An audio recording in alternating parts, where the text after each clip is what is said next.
you're going to be tuning into this weekend's fight, here's a tip. Check out my partners at DraftKings Sportsbook. Upgrade your fight experience this weekend with the official sports betting partner of UFC. Are you new to DraftKings? Check this out. New customers that bet just $5 will instantly get $150 in bonus bets. Download the DraftKings Sportsbook app right now. Use the code SONNEN. DraftKings, the crown is yours. That's right.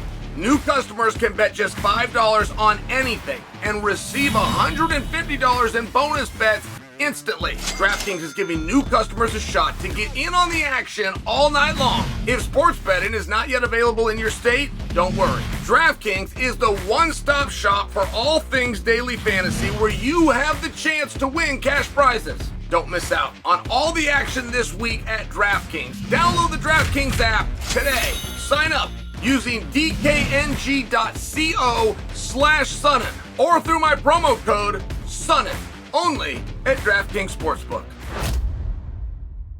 The shocking is real. The shocking, the cattle prod, the taser, it's real. Dricus Du Plessis did an interview on this. He told an entire story that, quite frankly, he is not creative enough to make up. He talked about the first day that this came along. He talked about the coach zapped himself and realized, that's a bit of a nuisance, but it's not much. Give me a proper taser. Went out and upgraded the son of a bitch to the point that now he's at a cattle prod. Told the whole story. Said, hey, you don't just walk around and get zapped. Coach tells you it's the third time. You get a warning. You get a secondary warning. And the third one, you get a zap on the right foot. He even had the body part, and it was down specific. Now, I will tell you, my message is not to give a hard time to the coach. I mean, I heard from the team, right? I'm not in there. So I'm now going to have to take the team and the troops. They had a great attitude about it. They like it. They think it's helpful. They found it to be a helpful reminder. And the coach, by the way, has a world champion. Like, there's something about it that has worked. And every gym where you have greats, where you have a great coach, all of them, there is something that's different. They have something. Roy Pittman out here in Oregon, just for example, who has created Olympians. 53 years, he has not missed practice. That's his something. Consistency is his something that no other coach can match. So I'm just sharing with you by example, like it's not always when I say something different, something that you might perceive as a negative, but there is something. And it concerns me only fundamentally that when you have a coach who is one of the elite, who has a world, do you know how uncommon that is? If you're a coach and you get a fighter to a world title fight, you have more than done your job. You have succeeded in ways that most would just be envious of. If you win that world championship, right? Because now you're returning to main events. Now you have another world title fight, even if it's within the same guy. It's just awesome. I do want to say that about him. I have not met the man, but you would not think of, is it Pretoria? Am I saying that right? Pretoria, South Africa, as a place of a real highlight for gyms? But apparently it is. And here's the evidence and here's the proof. And I got to say that because I don't want to compare him to Uday Hussein. But I do want to discuss the topic. Because Uday Hussein, I mean, the very first thing we did when we liberated Iraq is we freed the athletes. And Uday Hussein had his personal involvement was with the soccer team. The Iraqi soccer team is not known for winning very many games. That's just a reality. But Uday did not understand how to play soccer. He did not understand strategies, and he did not understand techniques. He understood drive. And a way to give somebody drive is through the threat of bodily harm. And the way you get the rest of the guys to believe that that threat is real, right? I mean, it's the art of war. The art of war is not only having a weapon the other guy can't stop. You have to make the other guy believe you are willing to use that weapon. So his way of doing that was to go ahead and apply torturous tactics to teammates while everybody stood and watched him scream in pain. If a guy was missing a ball, one of Uday's reported moves was to put his leg in a vise and crank the vise until the bones would begin to break. Oh, and then, by the way, he's not now off the team. He's got to go back into the game. And you see where that's insane? I mean, you see where that is truly insane. And not from a standpoint of what a mean thing to do to somebody else. It's insane from a standpoint that if you're the leader,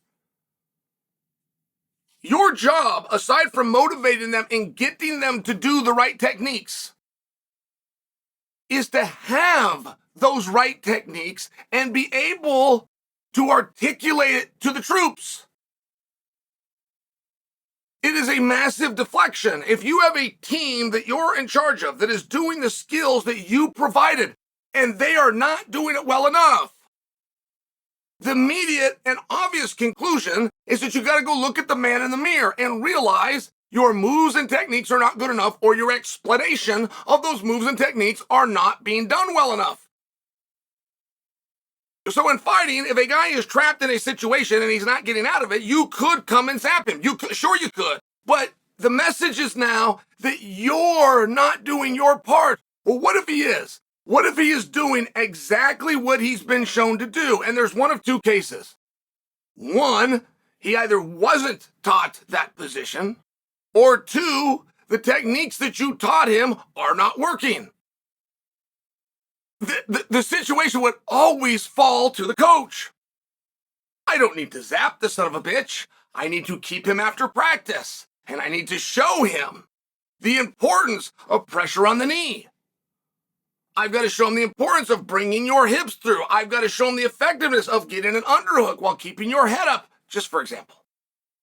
So what if it was a position that you had not worked on? Do you take that into consideration?